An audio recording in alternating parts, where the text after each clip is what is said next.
Hello everyone, I am Jyoti. आज का हमारा टॉपिक है B Ed first year language across the curriculum. आज हमारी क्लास है 8। आज हम पढ़ेंगे कहानी क्या है, परिभाषित करते हुए उसका स्वरूप स्पष्ट कीजिए। हिंदी के गद्य। हिंदी के क्या गद्य हैं? साहित्य में हिंदी का स्थान अत्यंत महत्वपूर्ण है। वह अपने सहज आकर्षण एवं मनोरंजकता के कारण बहुत लोकप्रिय रही है। कथा का प्रचलन प्रागैतिहासिक काल से माना जा सकता है। कौन से काल से माना जा सकता है? कथा का प्रचलन प्रागैतिहासिक काल से माना जा सकता है। जब से मनुष्य ने बोलना सीखा है तभी से वह किसी घटना को अभिव्यक्त करने लगा और वहीं से कहानी का जन्म हुआ। कहानी का अर्थ। कहानी साहित्य का सर्वाधिक लोकप्रिय रूप है।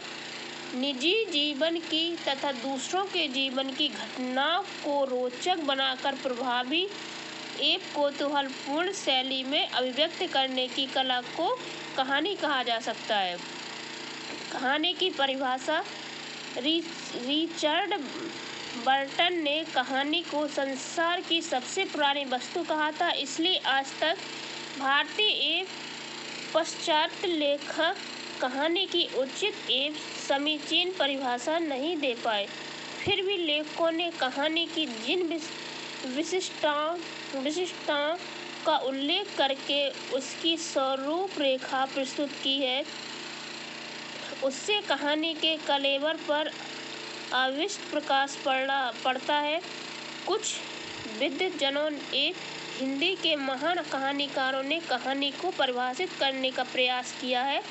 कुछ प्रमुख परिभाषाएं इस प्रकार हैं।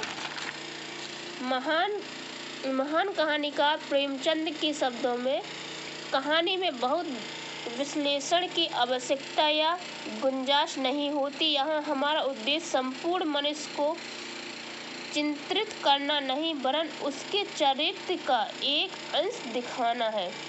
श्री चंद्रगुप्त विद्यालंकार के अनुसार घटनात्मक गहरे चित्रण का नाम कहानी है। मोएसो के अनुसार कला की संपूर्णता ही कहानी है। उपरोक्त परिभाषाओं द्वारा जिन ठोस तत्वों पर हम पहुँचते हैं उस आधार पर ही कहानी की यह कोई निश्चित समीचीन परिभाषा पर नहीं पहुँचते, परंतु मुंशी प्रेमचंद के कहानी के संबंध में उद्गार है कि कहानी सिर्फ एक रचना है जिससे जीवन के किसी एक अंग या किसी एक मनोभाव को प्रदर्शित करना ही लेखक का उद्देश्य रहता है। हिंदी कहानी का स्वरूप। कहानी के स्वरूप की सर्जना मात्र कल्पना पर आधारित नहीं होती वरन उसके जंतु जीवन के अर्थात से जुड़े होते हैं। इसलिए कहानी वास्तविक लगती है, उसमें स्वाभाविक स्पंदन होता है। वह जीवन के क्षण को समेटने का प्रयत्न करती है। जीवन के जितने रूप हैं कहानी भी उतने ही रूपों में हो सकती है। कहानी की उपयोगिता। कहानी मानव जीवन के प्रत्येक क्षेत्र में उपयोगिता रखती है। निम्न बिंदुओं से कहानी की उपयोगिता स्पष्ट है। नंबर वन, कहानी से मानवीय मूल्यों की संरक्षण एवं नव निर्माण के प्रति जागरूकता मिलती है। दुनिया का व्यवहारिक वास्तविक जीवन जीना वह सिखाती है। नंबर टू, जाति धर्म राष्ट्र आदि के संकुचित घेरों को तोड़कर मनुष्य को मनुष्य के रूप में रहना सिखाती है। नंबर थ्री, जो उपयोग चित्र में कला का है, रंगों का है,